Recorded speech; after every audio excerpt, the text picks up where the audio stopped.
Hi everyone! Welcome back dito sa ating channel. Nako! Kayo ba? Napanood o napakinggan nyo yung kwento natin kahapon? Yung kwento ni Elaine at ni Javier? Nako, grabe ang pa-ending nun Siyempre may part 2 at eto nga yung part 2. Kung hindi pa po kayo nakapakinig ng kwento kahapon, kung hindi nyo napakinggan yung part 1, pause muna kayo dyan. Tapos, balikan nyo yung part 1, yung S4 hashtag 177. Again, S4 hashtag 177. Yun yung part 1. Tignan natin kung tama ba, ha? Oh yes, yun yung part 1, 177. Okay? Yun ang hanapin nyo kapag hindi nyo pa yun napakinggan. Pero kapag napakinggan nyo na yun at ready na kayo for part 2, eto na yun. Sino nga bang may gawa nun? At bakit parang hindi naman ang babae o si Elaine yung target kundi ang ating bidang si Javier? Nako, may kinalaman kaya ang pagtutol ng kaniyang ama sa kanilang pagmamahalan? Eto na ang part 2 sa storya ni Javier at ni Elaine dito lamang sa Dear Mamma Mia.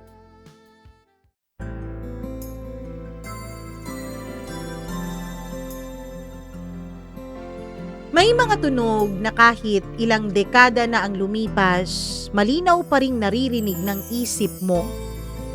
Ang tunog ng bakal na tumama sa laman. Ang impit na daing ni Elaine, ang nagkakagulong mga tao sa paligid.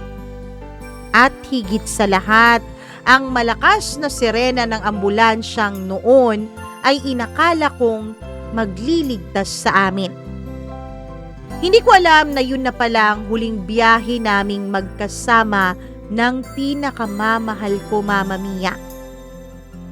Huwag kang bibitaw. Mahal, huwag kang bibitaw. Paulit-ulit kong sinasabi habang nakasakay kami sa ambulansya. Mahigpit kong hawak ang nanlalamig na niyang kamay.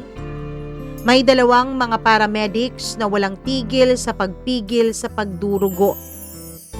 Sir, umatras po muna kayo ng konti. Pakiusap ng isa. Pero hindi ko magawa. Pakiramdam ko kapag binitawan ko ang kamay niya, baka tuluyan na siyang mawala sa akin.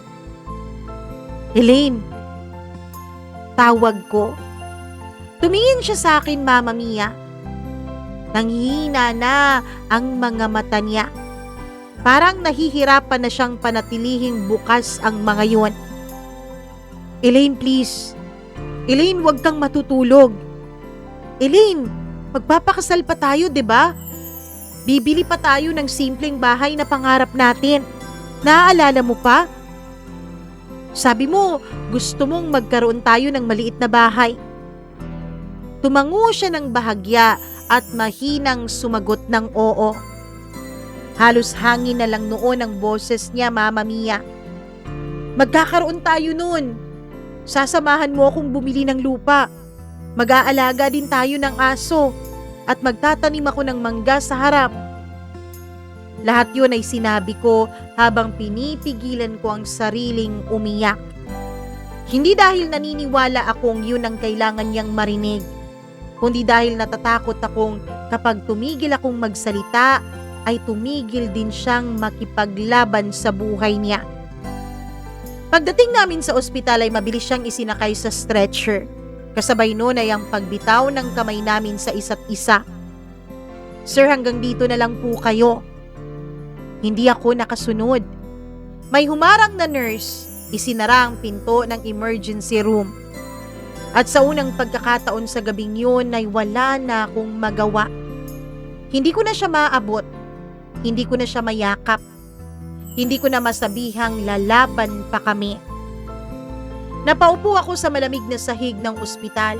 Punong-puno ng dugo ang mga kamay ko, pati damit ko, pati sapatos ko, Mama Mia. May isang matandang babae ang lumapit. May iniabot siya sa aking maliit na bote ng tubig. Iho, maghugas ka na muna. Hindi ko siya sinagot. Nakatingin lang ako sa nakasaradong pinto. Baka sakaling bumukas.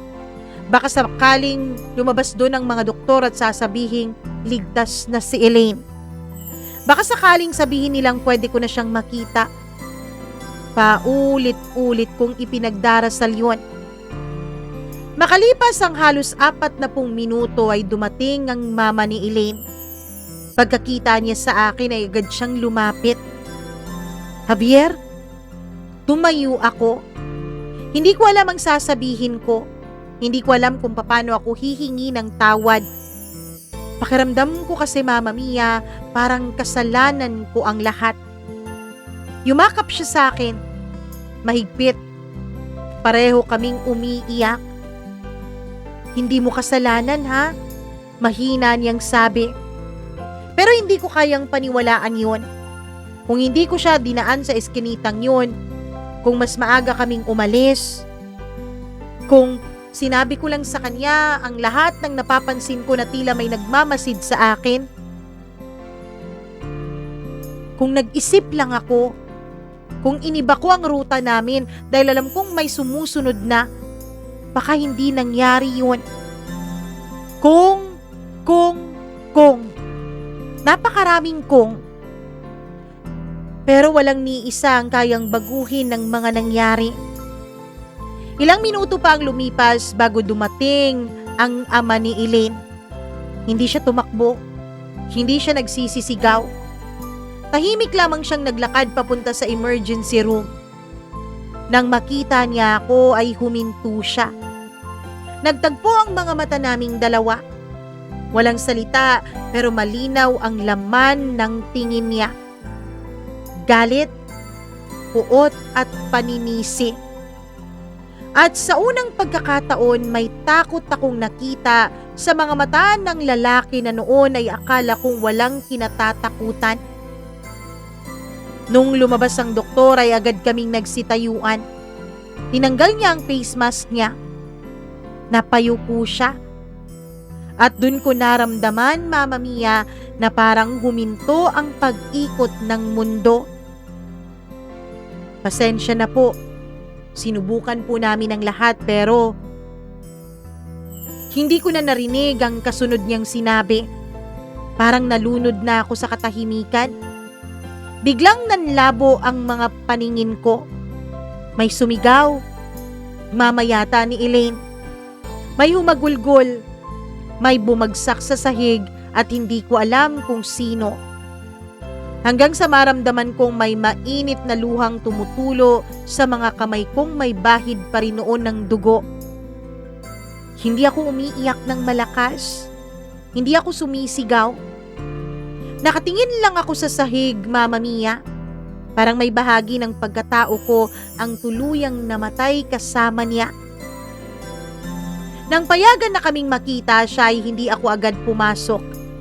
Natatakot ako. Takot akong makitang hindi na gumagalaw ang babaeng mahal ko. Takot akong tanggapin na wala na ang babaeng ilang oras lang ang nakalipas ay tumatawa pa kasama ko habang naghahati kami ng siopaw. Sa huli ay pinilit kong maglakad.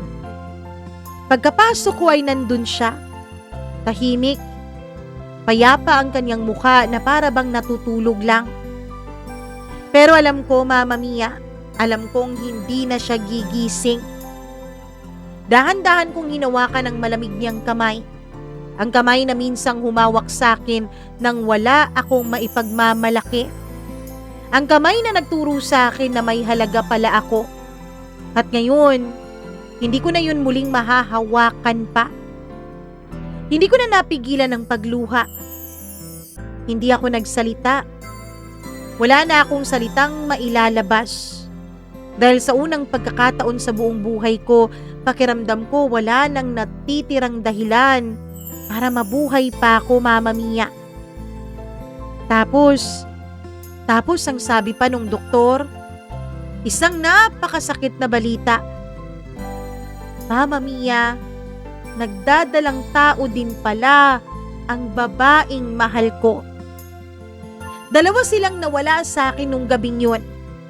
Si Elaine na pinakamamahal ko at ang anak na hindi ko alam na paparating na pala. Hindi ko maalala kung paano ako nakauwi mula sa ospital.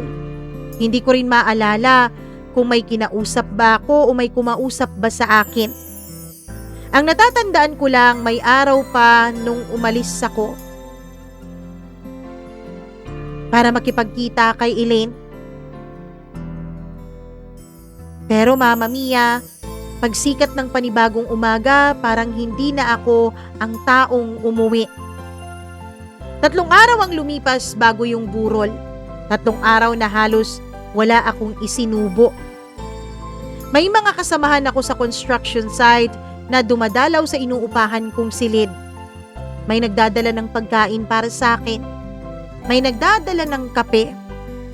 May mga salitang sinasabi sila na pampalubag loob. Pero walang ni isa sa mga yun ang tumatagos sa isip ko. Nakatitig lang ako sa kisame, paulit-ulit na binabalikan ang bawat segundo ng gabing iyon. Bawat hakbang, bawat salita, bawat ngiti ni Elaine. Paulit-ulit kong tinatanong ang sarili ko, kung sa kabilang kalsada ba kami dumaan, buhay pa kaya siya? Pero wala nang sasagot sa tanong na yon. Dumating ang araw ng burol. Mahina ang ulan. Parang nakikiramay din ang langit. Hindi ko alam kung paano ako nagkaroon ng lakas ng loob na pumunta. Pero alam kong kailangan kong puntahan ang babaeng mahal ko. Kailangan kong samahan si Elaine hanggang sa huli. Pagdating ko sa punerarya ay napakarami ng tao. May mga kamag-anak, may mga kaibigan, may mga dating kaklase niya na hindi ko kilala, may mga empleyado sa kanilang negosyo, Mama Mia. May mga bulaklak na halos hindi na magkasya sa loob. May mga kandilang walang tigil sa pagliyab. At sa gitna ng lahat ng yun, naroon ang kaniyang puting kabaong. Hindi ko agad nilapitan. Pakiramdam ko kapag ginawa ko yun, tuluyan na talagang magiging totoo sa isipan ko ang lahat. May lumapit sa akin, ang mama ni Elaine. Namumugto ang kaniyang mga mata, Mama Mia. Pero sa kabila ng sarili niyang pagdadalamhati, ako pa ay niyakap niya. Javier, mahina niyang tawag. Alam kong minahal mo ng todo ang anak ko.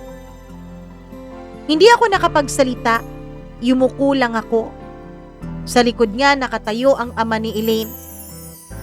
Mama Mia, hindi ko alam pero parang wala na akong nakikitang bahid ng galit. Nawala din ang yabang niya. Parang tumanda siya ng 10 taon sa loob lamang ng ilang araw. Nagtagpo ang mga mata namin.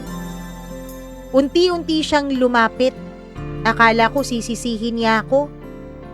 Akala ko palalayasin niya ako. Pero paglapit niya, mahina siyang nagsalita. Pasensya ka na. Napatingin ako sa kanya. Hindi ako makapaniwala sa naririnig ko, Mama Mia. Hindi ko na maibabalik ang anak ko. At alam kong pareho tayong nawalan, Javier. Wala akong naisagot. Hindi dahil galit ako sa papa niya, kundi dahil wala na akong lakas para sisihin pa ang kahit na sino. Kapag nawala ang pinakamahalagang tao sa buhay mo, nawawalan din ng saysay ang napakaraming bagay. Pati na rin yung galit, Mama Mia. Lumapit ako sa kabaong. Nandun si Elaine. Suot yung puting bestida na napili ng mama niya. Napakapayapa ng kanyang mukha. Parang natutulog lang. Pero alam kong wala na siyang panaginip. Ako na lang ang naiwan para mangarap para sa aming dalawa. Nanginginig ang mga kamay ko habang marahan kong hinaplos ang gilid ng kabaong niya. Hindi kita naprotektahan, mahal. Mahina akong bulong. Patawarin mo sana ako. Hindi ko na napigilan ang pag-iyak, Mama Mia. Hindi ko na alintana kung may nakakakita man sa akin. Hindi ko na inisip kung lalaki ba kung dapat magpigil ng luha. Sa araw na yun, hindi ako mason. Sa araw na yun, isa lang akong taong nawalan ng kalahati ng puso niya. Matapos yung libing, hindi na ako bumalik sa construction site. Hindi na rin ako bumalik sa inuupahan kong silid. Naglakad lang ako ng walang direksyon. Hindi ko alam kung ilang araw akong naging ganun, Mama Mia. May mga nagbibigay ng pagkain, may mga nagbibigay ng barya-baryang pera. Akala nila palaboy ako. Hindi ko na itinama ang tingin nila. Dahil sa totoo lang, hindi ko na rin naman kilala yung sarili ko nun eh. Unti-unti akong naging bahagi ng lansangan. Humaba ang buhok ko, kumapal ang balbas ko, napunit ang mga damit ko. Natutulog lang ako sa waiting shed. Minsan sa ilalim ng tulay, minsan sa mga bangkong bakal sa parke. Lumipas ang mga linggo, naging buwan, hanggang sa hindi na ako tinatawag ng mga tao sa pangalan ko. Naririnig ko na ang tawag ng mga bata at estudyante sa akin. Taong grasa. Nung una nasasaktan pa ako, pero kalaunan ay tinanggap ko na lang. Ano pa bang mawawala sa isang taong wala naman ng uuwian? Sa isang taong wala naman ng dahilan para mabuhay pa sa mundong ito? Isang gabi habang nakaupo ako sa madilim na bahagi ng isang eskinita, may narinig akong sigaw ng babae. "Magnanakaw! Magnanakaw!" Tumayo ako. Sa di kalayuan ay may lalaking tumatakbo. May hawak siyang bag. Kasunod niya ay isang estudyanteng babaeng umiiyak. At sa loob ng isang iglap, may nakita akong kumislap na bakal sa kamay ng tumatakas na lalaki. Nanigas ang buong katawan ko, Mama Mia. Bumalik sa isip ko ang gabing nawala si Elaine. Yung dugo, yung mahabang kutsilyo, yung sigaw, yung takot.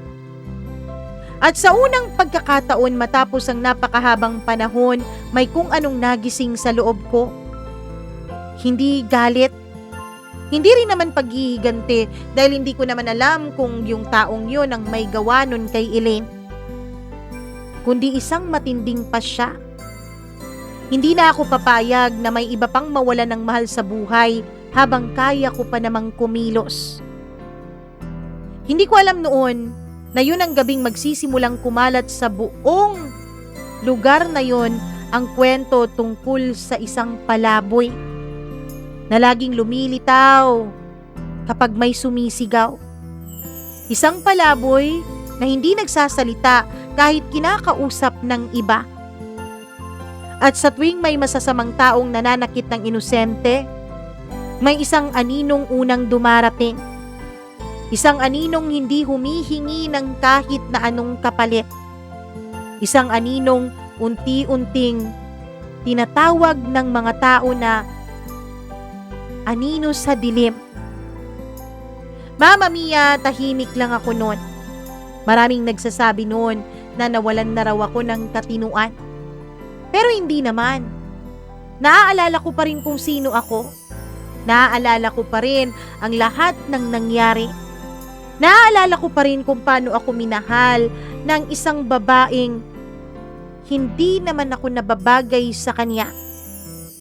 Naaalala ko lahat. Pero hindi ako nagsasalita. Hindi ako nagpaparamdam na nasa matinong katinuan pa ang pag-iisip ko. May mga nagsasabing ang tao ay pwedeng masanay sa kahit na anong uri ng buhay. Hindi ako naniniwala doon. Pero nang tumagal ako sa lansangan, napagtanto kong may katotohanan pala yun. Nasanay akong matulog sa sementado, sahig na napakalamig tuwing gabi at madaling araw. Nasanay akong magising sa ingay ng mga jeep at bus na tumatakbo sa gilid ng daan kung saan ako natutulog. Nasanay akong kumain kapag may nag-abot. At kapag walang nag-abot, tubig lang ang laman ng tiyan ko hanggang kinabukasan. Ngunit may isang bagay na hindi ako kailanman nasanay. Ang makita ang takot sa mukha ng mga inosente. Sa tuwing nakakakita ako ng babaeng napapalibutan ng mga lasing, ng matandang ninanakawan, ng babaeng hinahablutan ng bag, laging bumabalik sa isip ko ang mukha ni Elaine. Parang sinasabi niya sa akin, kung kaya mong pigilan, huwag mong tignan lang. At yun ang ginawa ko. Unang beses iyong nangyari isang hating gabi. May isang babaeng empleyado yata ang naglalakad pa uwi. Bitbit ang maliit niyang bag. Tahimik ang kalye noon hanggang sa may 3 lalaking humarang sa kanya. Narinig ko ang nanginginig niyang boses. "Kuya, wala po akong pera." Tumawa yung isa. "Kala mo ba bagang kailangan namin ha? Ikaw ang kailangan namin." Hindi ko na hinintay ang susunod pang mangyayari. Lumabas ako mula sa madilim na eskinitang pinagtataguan ko. Napakadumi na siguro nun ng damit ko. Napakahaba na rin ng buhok ko. Halos hindi na rin siguro ako makikilala ng mga nakatrabaho ko. Mama Mia, alam kong napakabaho ko na rin noon. Pagkakita nila sa akin ay nagtawanan pa sila. "Uy, may baliw oh!" Hindi ako nagsalita.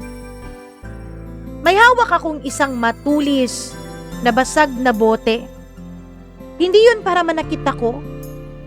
Mama Mia, pananggalang ko yun sa sarili ko dahil alam kong delikado ang buhay sa lansangan. Tahimik ko yung itinapat sa kanila. Sabay sabi ng isang pangungusap na hindi ko alam kung saan nanggaling. "Umalis kayo!" Nagtawanan silang 3. Lumapit yung isa. Pero bago pa siya makasuntok sa akin ay tinamaan ko na ng sipa ang pulso niya. Nalaglag yung hawak niyang kutsilyo. Napaatras yung dalawa dahil yun ang may hawak lang ng kutsilyo. Hindi nila inaasahang lalaban ako. "Huwag niyong saktan yung babae. Ang salbahin ninyo." Nagkatinginan silang 3. Pagkatapos ay tumakbo. Nang mawala sila ay lumingon ako sa babae. Nanginginig pa rin siya. May takot pa rin sa kanyang muka. Hindi ko alam kung takot ba yun dun sa 3 lalaki o natatakot din siya sa akin dahil sa itsura ko. Pero tinalikuran ko siya. Sumigaw siya ng "Salamat po kuya." Pero hindi ko na siya sinagot. Naglakad na ako palayo.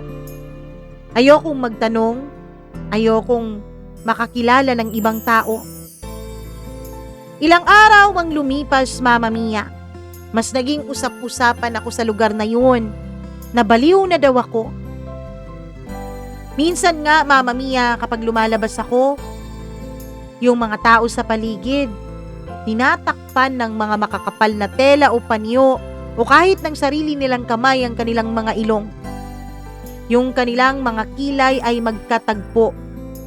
Alam kong nandidiri sila sa akin. Alam kong ayaw nila akong tignan. Alam kong ayaw din nila akong kausapin. Pero wala ni naman akong balak na kausapin sila. Pero mula nung mangyari yun, Mama Mia, hindi ako tumigil. Yung mga magnanakaw sa lugar na yun ay tila natatakot. Nung una hindi ko yun pinansin. Pero habang tumatagal, Mama Mia, may lumalapit sa akin. May mga batang lansangan na nagbibigay din ng tinapay. May matandang tinderang nagiiwan ng mainit na kape sa bangkong tinutulugan ko. May tricycle driver na nagsasabing, "Hindi naman baliw yan. Ang balita ko nga, may nailigtas daw yung babae mula sa 3 adik." Hindi naman ako bayani, Mama Mia. May isang taong gusto ko lang sanang iligtas noon, pero hindi ko nagawa. Kaya ngayon, bawat taong mailalayo ko sa kapahamakan, pakiramdam ko, kahit papaano, may nababawas sa bigat na pasan-pasan ko. Lumipas ang halos 2 taon. Unti-unting nagbabago ang gabi sa lugar na yon. Hindi dahil nawala yung krimen, kundi dahil may mga kriminal na natatakot na ring lumabas. May mga kwento silang ipinapasa sa isa't isa. Kwento na sinusobrahan naman nila. Sabi nila, may isang tao daw lumilitaw mula sa dilim. Isang taong hindi nagsasalita. Isang taong hindi nanghihingi ng pera. Pero kapag nakakita siya ng nananakit ng inosente, sisiguraduhin niyang hindi matatapos ang balak mo. May mga nagsasabi na baka multo raw. May mga nagsasabing baka dating sundalo. May nagsasabing dating pulis.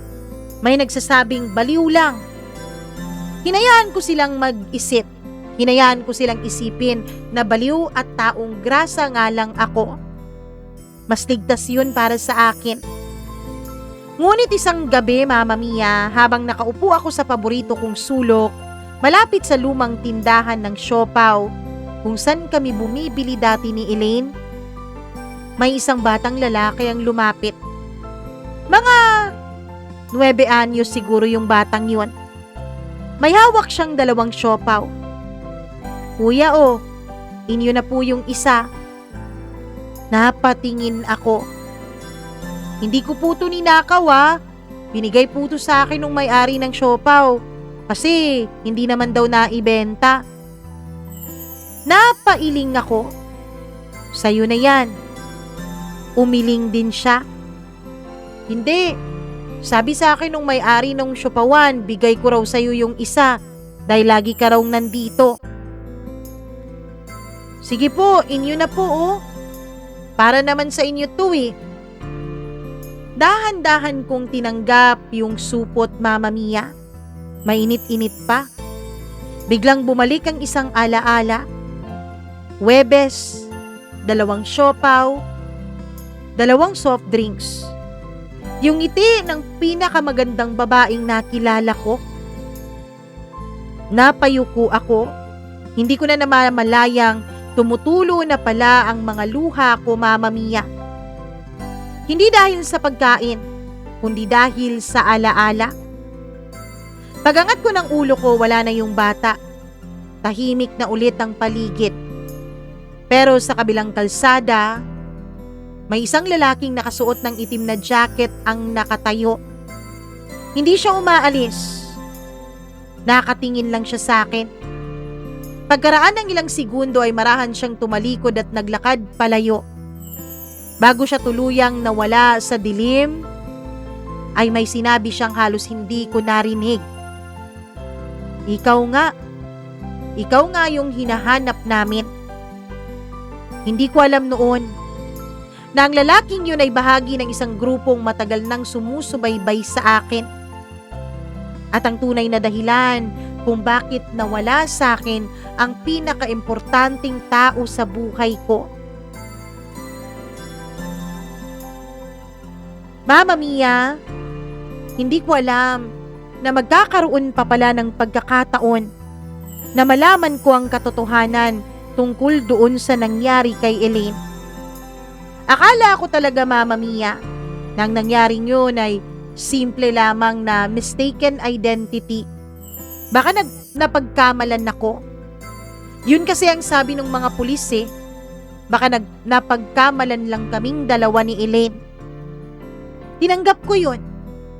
Tinanggap ko ang resulta ng investigasyon. Pero Mama Mia, may mga mukha kang nakakalimutan kahit araw-araw mong nakikita. At may mga mukha ding kahit isang saglit mo lang nasilayan habang buhay nang nakaukit sa isipan mo. Hindi ko naman nakita ng malinaw ang lalaking sumaksak kay Elaine. Mabilis kasi ang lahat ng pangyayari nung gabing yun. At madilim din sa nilalakaran naming eskinita noon. Ang alam ko nakasuot siya ng hood. Pero may isang bagay na hindi ko kailanman nalimutan. Yung paraan ng pagtakbo niya. Parang bahagyang pilay ang kaliwa niyang paa. Hindi halata kung hindi mo pagmamasdan pero nakita ko yun habang tumatakbo siya papalayo. At sa loob ng 2 taon, araw-araw kong inuulit sa isip ko ang eksenang yun. Lumipas ang ilang linggo matapos kong mapansin ang lalaking nakatingin sa akin sa tapat ng tindahan ng siopaw. Akala ko hindi ko na siya makikita pa ulit. Akala ko tapos na yung kabanata na yun, Mama Mia. Pero hindi. Nagkamali ako. Isang maulang gabi, habang naglalakad ako sa gilid ng kalsada, Mama Mia, ay may narinig akong sigawan mula sa isang madilim na parking lot. 2 lalaki ang nagtatalo. Hindi ko sana papansinin. Pero may narinig akong salitang nagpahinto sa akin. Kung hindi ka kasi nadulas noon, hindi na sana humaba yung investigasyon. Nagtago ako sa likod ng isang lumang delivery truck. Hindi ko sila makita ng maayos.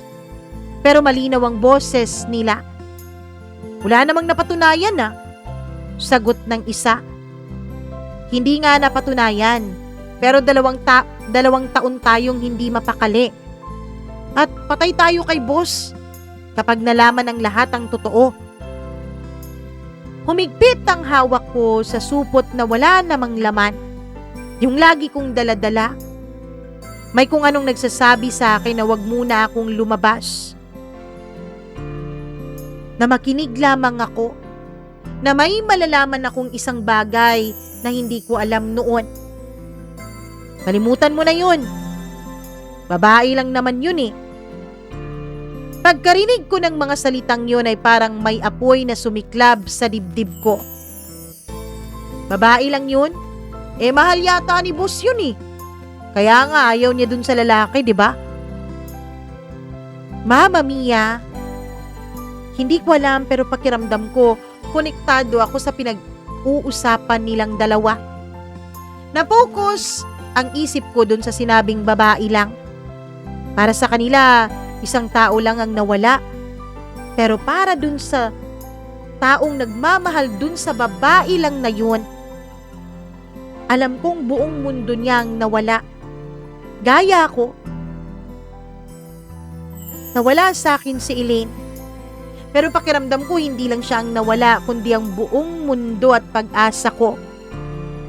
Biglang may bumukas na ilaw sa parking lot. Nakita ko ang mukha ng isa sa kanila, Mama Mia. Nanigas ako pagkatapos ng ilang saglit. Hindi dahil nakilala ko ang mukha niya, kundi dahil tandang-tanda ko ang lakad niya. Bahagya siyang pilay sa kaliwang paa. Eksaktong katulad ng lalaking tumakbo palayo noong gabing pinaslang si Elaine. Hindi na ako nag-isip. Lumabas ako mula sa pinagtataguan ko. Hoy! Sabay silang napalingon nung sumigaw ako. Nang makita nila ako ay napakunot ang noo ng isa. Sus, taong grasa lang pala. Tatalikod na sana sila, Mama Mia, pero nang makita kong inilagay ng pilay na lalaki ang kamay niya sa bewang, alam kong may dala siyang patalim. Hindi ko na hinintay. Tumakbo na ako papunta sa kanila. Nagulat sila. Akala siguro nila matatakot ako. Sa loob ng 2 taon, takot lang ang kasama ko. Pero ngayong gabing ito, wala na akong dapat pang ipangamba. Nagkabaliyahan kami, Mama Mia. Sinubukan niya akong saksakin pero naiiwasan ko. Hindi dahil magaling akong lumaban, kundi dahil 2 taon kong paulit-ulit na pinangarap ang gabing yun. 2 taon kong inisip, ano kaya ang gagawin ko kapag makakaharap ko ang lalaking pumaslang sa mahal ko? Natamaan niya ang kaliwang balikat ko. Mabilis. Mainit na mahapdi ang nararamdaman ko noon. Pero hindi ko yun ininda. Tinadyakan ko ang kamay niyang may hawak ng patalim. Nalaglag yung mahabang patalim sa semento. Tatakas na sana siya pero nakita kong muli ang pagkapilay niya. At dun ako tuluyang nakasigurado, Mama Mia. Siya yun, ang lalaking tumakbo palayo habang naliligo sa dugo si Elaine. "Hoy, wag kang tumakbo! Wag kang tumakas!" Sigaw ko. Pero huli na, may humintong motorsiklo sa dulo ng parking lot at sumakay silang dalawa. Sa loob lamang ng ilang segundo, naglaho sila sa gitna ng ulan. Napaluhod ako. Hindi dahil sa sugat ko, kundi dahil sa unang pagkakataon. Sa loob ng 2 taon, nararamdaman kong napapalapit na ako sa katotohanan, Mama Mia. Kinabukasan, habang nililinis ko ang sugat ko sa isang pampublikong palikuran, may matandang lalaking pumasok. Tahimik siyang tumayo sa tabi ko. Hindi siya nagsasalita. Tinitignan niya lang ako, Mama Mia. "Hindi ka baliw, ano?" Nagulat ako. "Pinili mo bang maging taong grasa? Bakit? May hinahanap ka ba?" Mama Mia, hindi ko alam kung saan nanggagaling yung mga sinasabi niya. Hindi ko alam kung anong ibig niyang sabihin sa may hinahanap raw ba ako. Kung sino man yung hinahanap mo, wag mo na lang sigurong hanapin. Mas mabuti pa na hindi mo alam ang totoo. Mas mabuti pa, ayusin mo na lang ang sarili mo. May pagkakataon ka pa. Mama Mia, hindi ko alam pero pakiramdam ko may alam ang taong yon. May alam po ba kayo? Hanggang sa natatandaan ko siya. Siya yung lalaki. Yung matandang lalaki na kumausap noon sa akin. Tumango siya. Bayaran lang ang gumawa nun. Wala naman talagang galit ang mga yun sa'yo. Ang tunay na dahilan at ang tunay na may sala, hindi kailanman humawak ng patalim. Bakit ninyo sinasabi sa akin to? Napabuntong hininga yung tao. Dahil alam mo, natatandaan mo ba ako? Ako yung kumausap sa'yo dati, di ba? Ako yung nagsabi sa'yo na umiwas ka na lang dun sa babaeng yon. Ako yung nagsabi sa'yo na lumayo ka na lang sa kanya.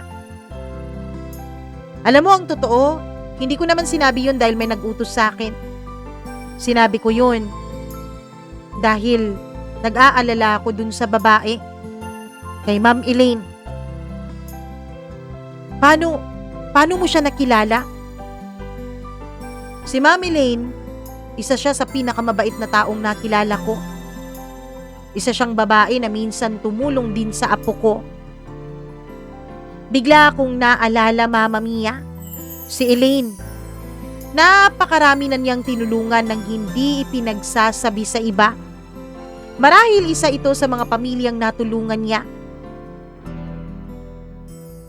Gusto kong sabihin ng lahat dahil kung mananahimik pa ako, baka mamatay na lang ako na hindi nakakatulog. Hindi ko na naitanong kung ano ang ibig niyang sabihin dahil sa mismong sandaling yon, Mama Mia, may malakas na putok ng baril ang umaalingaw-ngaw mula sa labas ng palikuran. At bumagsak ang matandang lalaki sa harap ko. Duguan. Nanlaki ang mga mata ko. Buti na lang at ang natamaan sa kanya ay ang kanya lang namang balikat. Nung lumingon ako sa pinanggalingan ng putok ay may isang taong nakasilip mula sa labas. Hindi ko nakita ang mukha niya, pero bago siya tumakbo, narinig ko ang malamig niyang boses. Napakapakialamero kasi. At sa unang pagkakataon matapos ang 2 taon, naiintindihan ko na. Hindi aksidente ang pagkawala ni Elaine. May mga taong desperadong ilibing ang katotohanan. May taong involved, Mama Mia. Nang bumagsak ang matandang lalaki sa harapan ko ay tila huminto ang oras para sa akin. May dugo sa sahig. May dugo din sa balikat ko dahil natalsikan ako. At sa isang iglap parang bumalik ako sa gabing nawala si Elaine. Mama Mia, parehong takot ang naramdaman ko. Pero ngayon, hindi na ako yung dating Javier na natutulala sa gitna ng trahedya. Tumakbo ako palabas ng palikuran. Umaasa akong maaabutan ko pa yung bumaril. Pero paglabas ko, may isang motorsiklong mabilis na kumaripas ng pagpapatakbo. 2 lalaki ang sakay doon, parehong naka-helmet. Hindi ko rin makita ng maayos yung plaka ng motor.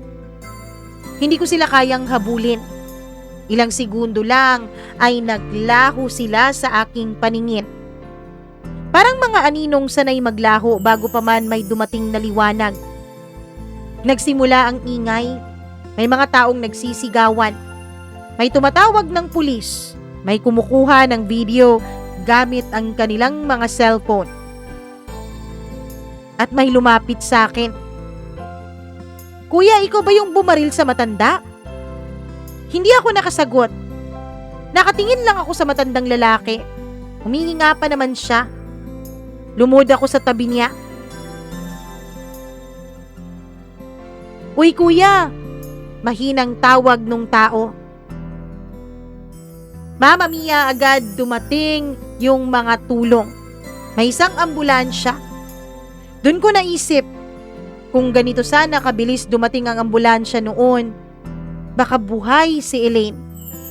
Pero hindi ko naman pwedeng sisihin yung ambulansya.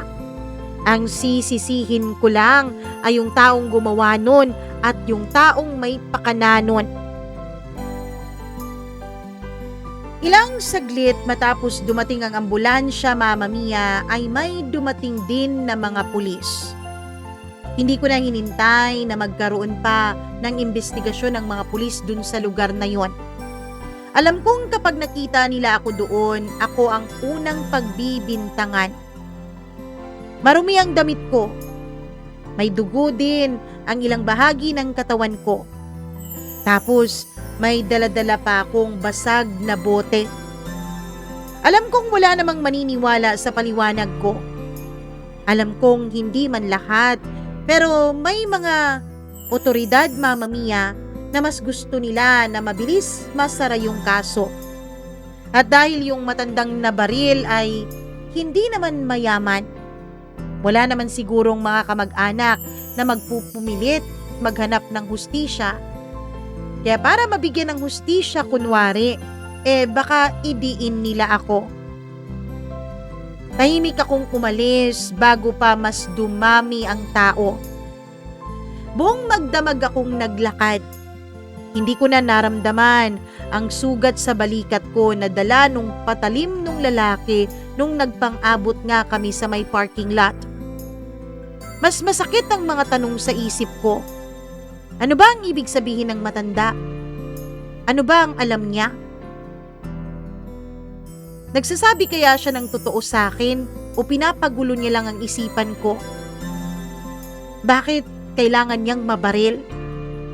Bakit yung sinabi ng lalaki, napakialamero yung matanda? Mama Mia, dun ko naisip na hindi talaga simpleng insidente o aksidente lang ang nangyari sa amin noon ni Elaine, gaya nung sabi ng mga nag-iimbestiga. Baka may tao talaga sa likod ng pangyayaring yon. Baka may mas malaking dahilan. At tandang-tanda ko, Mama Mia, hindi naman talaga si Elaine ang target nung gabing yon. Tandang-tanda ko na ako yung hinarap nung taong naka-hoodie. Tandang-tanda ko na iniharang lang ni Elaine ang katawan niya para sa akin. Pagsikat ng araw, bumalik ako sa lumang simbahan. Hindi para magsimba, kundi para mag-isip. Tahimik lang akong naupo sa pinakadulong bangko. Nandoon pa rin yung lumang ribulto. Nandun pa rin ang mga kandilang unti-unting nauupos. At doon, may isang batang babae ang lumapit. Mga 7 taong gulang siguro. May hawak na tinapay. Para sa iyo po. Hindi ako nagugutom. Sabi ko habang bahagyang nakangiti. Sabi kasi ni Father, ibigay ko raw puto sa inyo. Napalingon ako dun sa tinitignan ng bata. Nandun yung pare. Nakatayo sa may dulong pintuan na malapit sa altar. Tahimik lang. Pero nung makita niyang tiningnan ko siya, ay unti-unti siyang naglakad palapit sa akin. Matagal na kitang hindi nakikita dito ah. Ang huli, nung nakaraang buwan pa siguro. Kala ko umalis ka na sa lugar na to. Hindi ako sumagot. Hindi ko alam ang buong kwento mo, kung sino ka at kung saan ka nang galing. Pero alam kong may pasan-pasan kang napakabigat. Alam mo ba, matutuwa sa iyo ang Diyos dahil pumapasok ka sa tahanan niya. Hindi katulad ng iba na mayayaman, magagandang damit, may mga mamahaling kotse pero hindi magawang pumasok ng simbahan. Umupo sa tabi ko yung pare, Mama Mia. Siya ang kauna-unahang tao na lumapit sa akin na hindi nagtakip ng kanyang ilong. Anak, kung ano man ang nangyari sa'yo, huwag mong hayaang ang sakit ang magdikta ng susunod mong hakbang. Napatingin ako sa kanya. Pero Father, wala na pong pag-asa ang buhay ko. Wala na po ang babaeng pinakamamahal ko. Wala na po akong tahanang uuwian. Anak, ang pinakamagandang tahanan ay ang tahanan ng Diyos. Kung nawala man ang lahat ng taong mahal mo, kung lumisan man sila sa mundong to at ikaw ay nananatili, isa lang ang ibig sabihin nun. May plano pa ang Diyos sa buhay mo. Hayaan mo siyang kumilos. Pero Father, paano po ba? Paano po ba hayaan ng Diyos na kumilos sa buhay natin? Hindi nakasagot yung pare. Nakatingin lang siya dun sa krus sa harap ng altar. Ilang sandali pa ay nagsalita siya. Sa totoo lang, kahit kaming mga pare, hindi din namin alam ang saktong sagot sa tanong na yan. Basta ang alam namin, magtiwala, maniwala. Huwag sumuko sa buhay. Huwag sukuan ng mga pagsubok. Nang paalis na ako ng simbahan ay may isang puting sobre na inabot sa akin yung pare. Alam mo, eto konting naipon ko. Tingin ko mas kailangan mo to. Father, wag na po. Hindi. Eto, sigurado ako na pinaipon to ng Diyos sa akin para ibigay sa'yo. Hindi natin maaatim at masusukat ang kapangyarihan ng Diyos. Hindi natin alam na lahat ng ginagawa niya ngayon, lahat ng pinapagawa niya sa atin, lahat yun may mas maganda at mas malaking plano. Kaya tanggapin mo na, anak. Mama Mia, nung tinanggap ko yung sobre ay napangiti si Father. Pagkatapos ay tumalikod siya. Bago ako tuluyang umalis ng simbahan ay tinignan ko ang laman nito. Pera? Pera nga, Mama Mia. Hindi ko alam kung bakit niya ako binigyan pero nasa 10,000 siguro ang perang yun. Hindi pa pala tuluyang nawala si Father. Mula sa malayo ay lumingon siya sa akin. Ikaw na ang bahala kung anong mabuting gawin dyan sa pera na yan. Pero sana, yan ang magbabago ng buhay mo. Sana, yan ang magpabalik sa dating ikaw. Mama Mia, pagkatapos noon, nagdesisyon na kong maligo. Pumunta ako sa isang pampublikong palikuran. Nagbayad ako at naligo.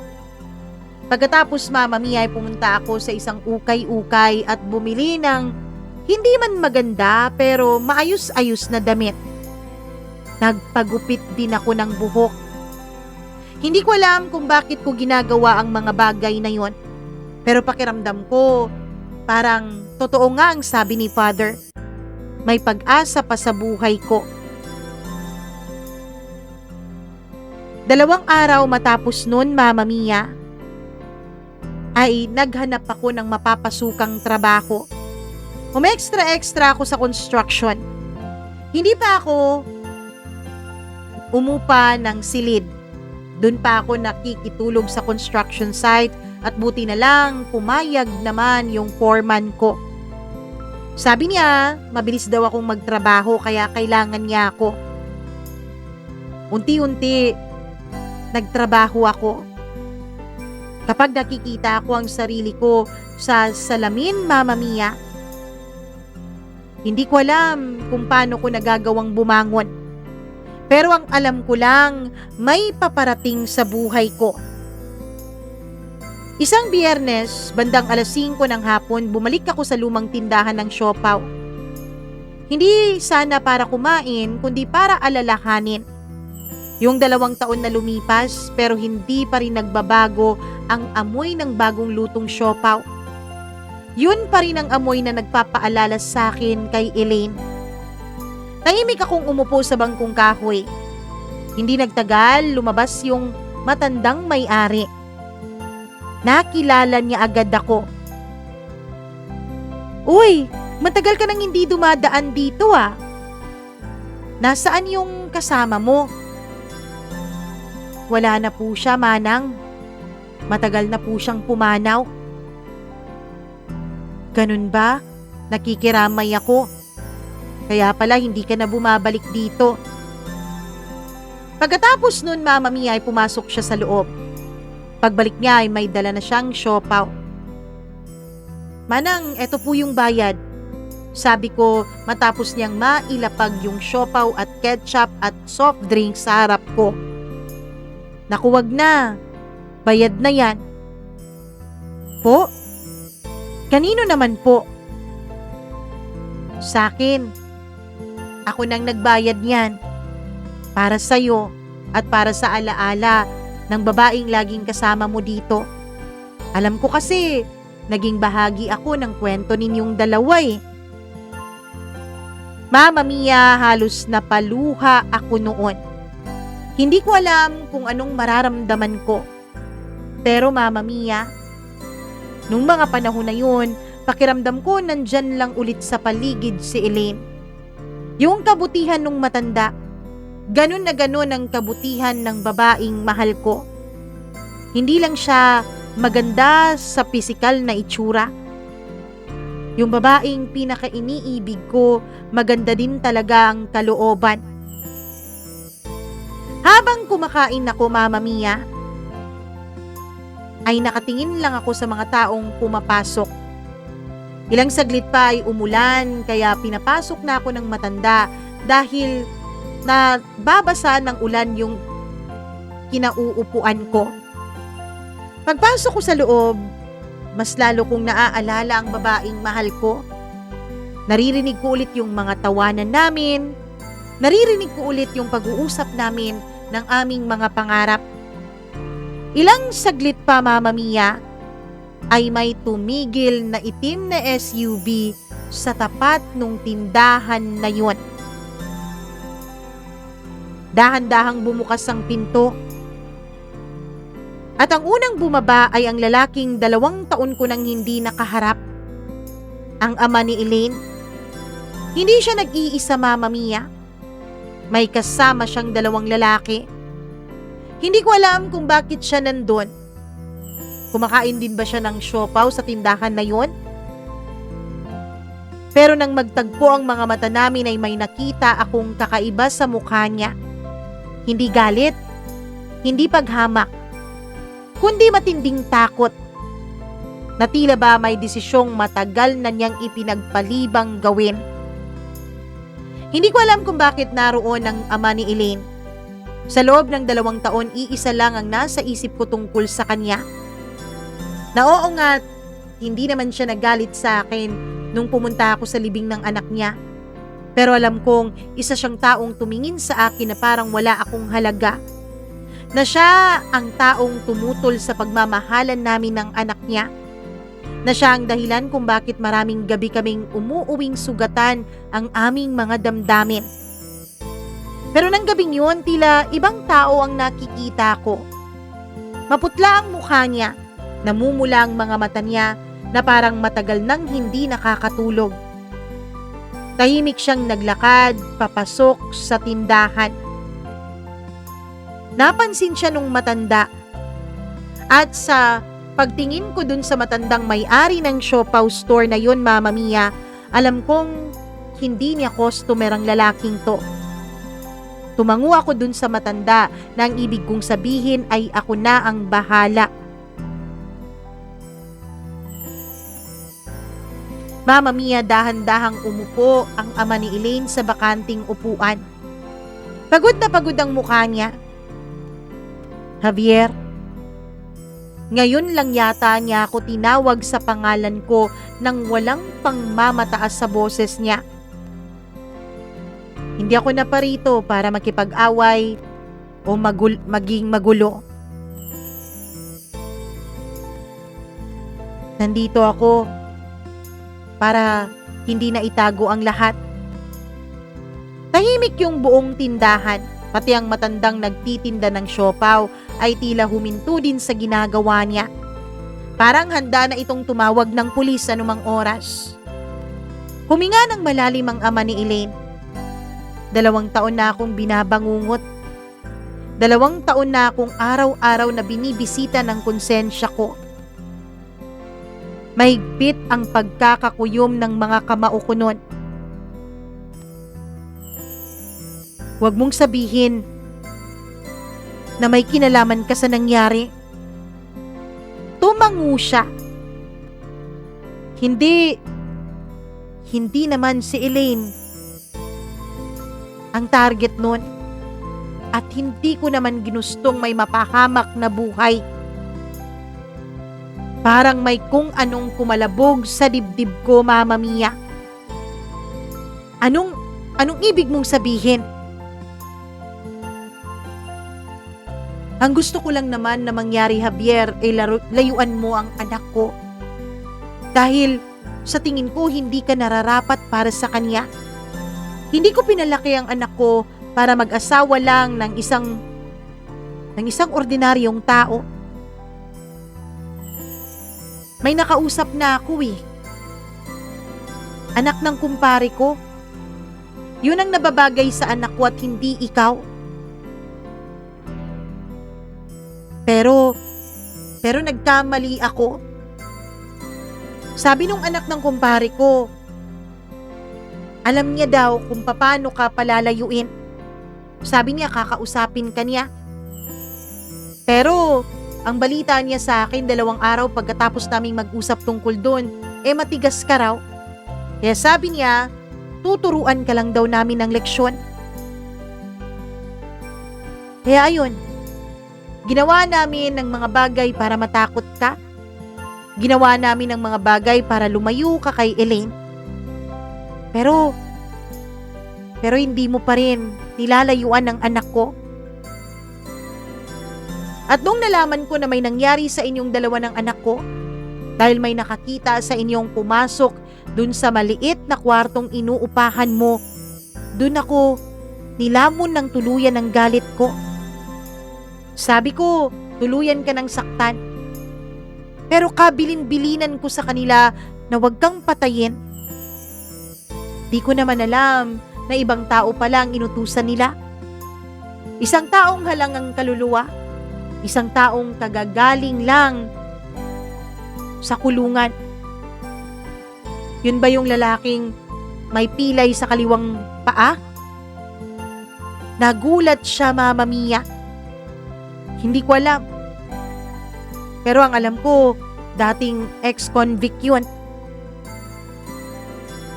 Javier, ikaw ang target nun. Pero hinarang ng anak ko yung katawan niya. Mama Mia, galit na galit ako nun. Sinigawan ko ang papa ni Elaine. Sabi ko sa pagiging makasarili niya, sa pagiging mapagmando niya sa anak niya, siya ang pumatay sa sarili niyang anak. Paulit-ulit siyang tumango. Paulit-ulit niyang sinasabi, Mama Mia, na hindi niya sinasadya pero hindi rin siya pinapatulog ng kanyang konsensya pagkatapos ng gabing yun. Kaya pala humihingi ka ng pasensya sa akin nung burol ni Elaine. Kaya pala, hindi mo ako pinagtabuyan nun. Dahil may kasalanan ka pala.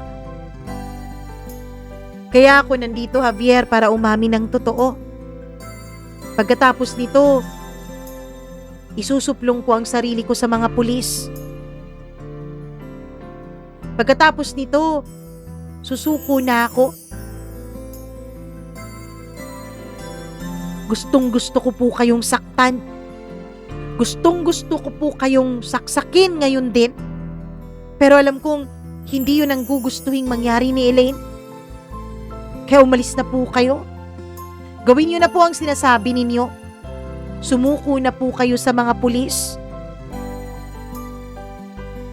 Mama Mia, lumipas ang 3 araw pagkatapos ng pag-uusap namin na yon. Pero wala akong balita na sumuko siya sa mga pulis.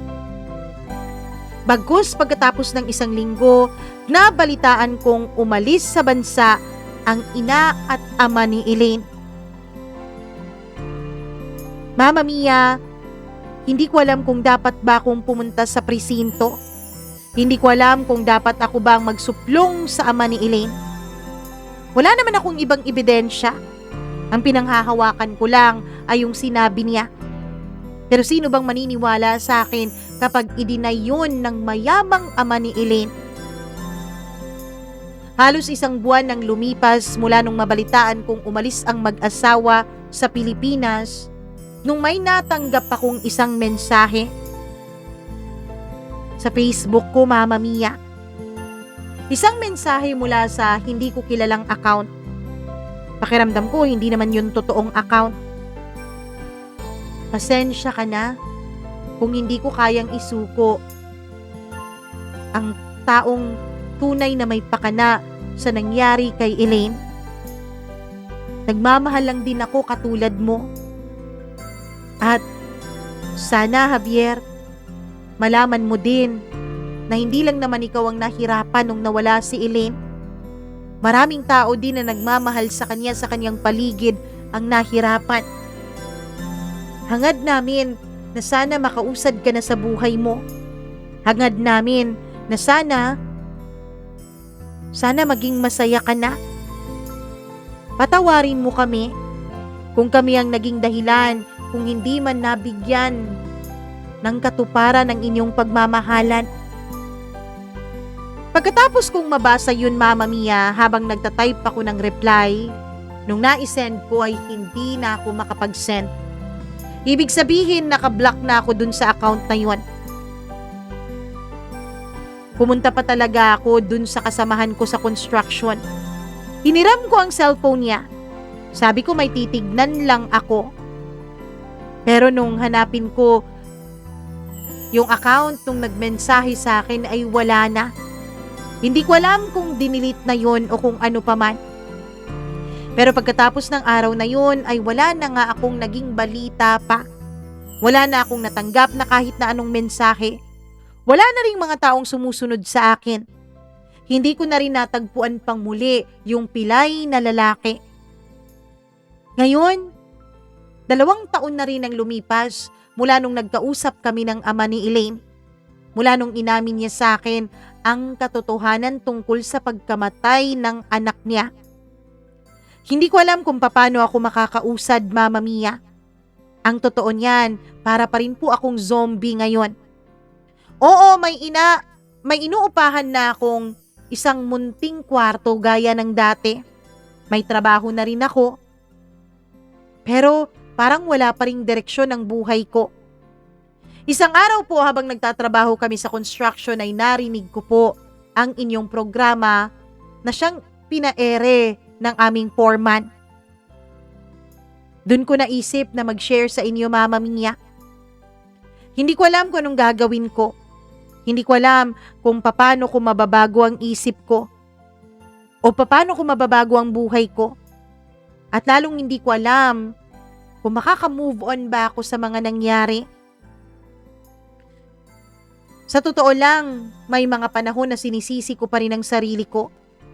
Kung hindi ko sana pinilit ang sarili ko kay Elaine, kung sana nakinig ako sa mga babala ng mga tao sa paligid ko, di sana buhay pa siya. Mas gugustuhin ko na lang yun. Kahit may kasama siyang iba, kahit hindi kami ang nagkatuluyan, mas gugustuhin kong maganap yun kesa sa mawala siya ng tuluyan sa mundo. Mama Mia, tingin mo ba malas ako? Bakit po lahat ng taong minamahal ko nawawala sa akin? Minamahal din naman ako pabalik pero hindi sila nagtatagal sa mundo. Hanggang dito na lang, Javier.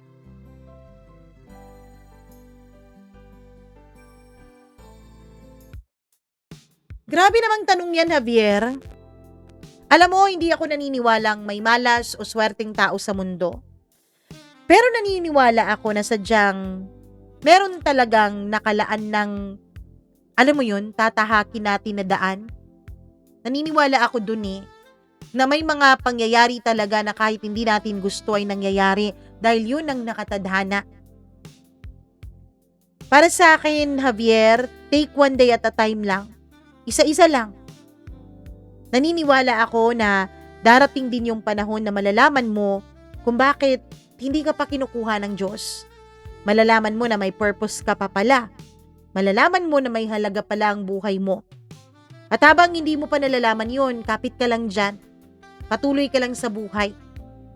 Alam ko at naniniwala ako na darating din yung araw na mapapasabi ka na, kaya pala, eto pala ang papel ko, eto pala ang lugar ko sa mundo. Maraming salamat sa pagbabahagi mo ng napakabigat na kwento ng iyong buhay. Maraming salamat sa pagtitiwala ng ating programa. Sa inyo pong nakikinig ngayon, please like and share this video po at syempre, huwag niyong kakalimutang mag-subscribe dito sa channel natin para mas marami pa kayong kwentong marinig. At i-click nyo rin yung notification bell para sa tuwing meron tayong bagong upload, naa-update po kayo. Hindi ko alam kung paano mag-react sa kwento dahil napakabigat naman talaga. Anyways, kung may komentaryo kayo, may gusto kayong sabihin, andyan po sa baba ang comment section, kayo na pong bahala dyan. At bago tayo magpaalam, mag-hi muna ako, syempre, sa atin pong mga members dito sa ating channel. Bigat ng story, Di ba kayo nabibigatan? Bigat-bigat talaga. Anyways, hello ako kay Freaky, ang pinakauna nating member. Hi din ako kay Mila Raduban, kay Gail Easy, kay Maureen Tugab, at kay Gimaras Girl. Ayan din ang mga unang taong nagtiwala din sa atin. Hello din ako kay Maria Elena Abes, Mac Dax, Benson Boyser, Rico Sedanco, Colleen Bueno, Miriam Gutierrez, Abdullah Wahab, Rosel Macdolor, Pepe Macaranas, Kimber Dudes Balyador at syempre ang gold member natin na si Evelyn Kawit. Maraming salamat sa pagpapa-member ninyo dito sa ating channel. At kahit na hindi ka member, kung lagi ka namang nandyan, lagi mong sinusubaybayan si Mama Mia, ay salamat na din sa'yo. Lalo na kay Julieta Ubay. Maraming salamat, Julieta Ubay. Hi din ako kay Noraida Abdul. Maraming thank you po. Rebecca Gagarin. Hello. Hi din kay Isabella Pawan. Kay Kimi, maraming salamat sa iyo. Kay mga kabadat, hello po sa inyo. Oo. Hello din kay Hilda Agravio. Maraming salamat, Hilda. Hello din ako kay Lobelia Tuling. Maraming thank you sa pag-take mo ng time na mag-comment talaga. Naomi Christine Madoro, Crystalline Vlog, maraming salamat. At sa lahat po sa inyo na nandito at nagmamahal sa atin, thank you very much. Ako po ang nag-iisa ninyong Mama Mia na nagsasabing, kung may sarili kayong kwento, share nyo na yan para maka-inspire tayo at makapagbigay leksyon sa iba. Ayan po ang ating email address sa baba, mamamiacdo0317@gmail.com. Paalam sa inyong lahat hanggang sa susunod po nating kwento. I love you. Mwah! Bye!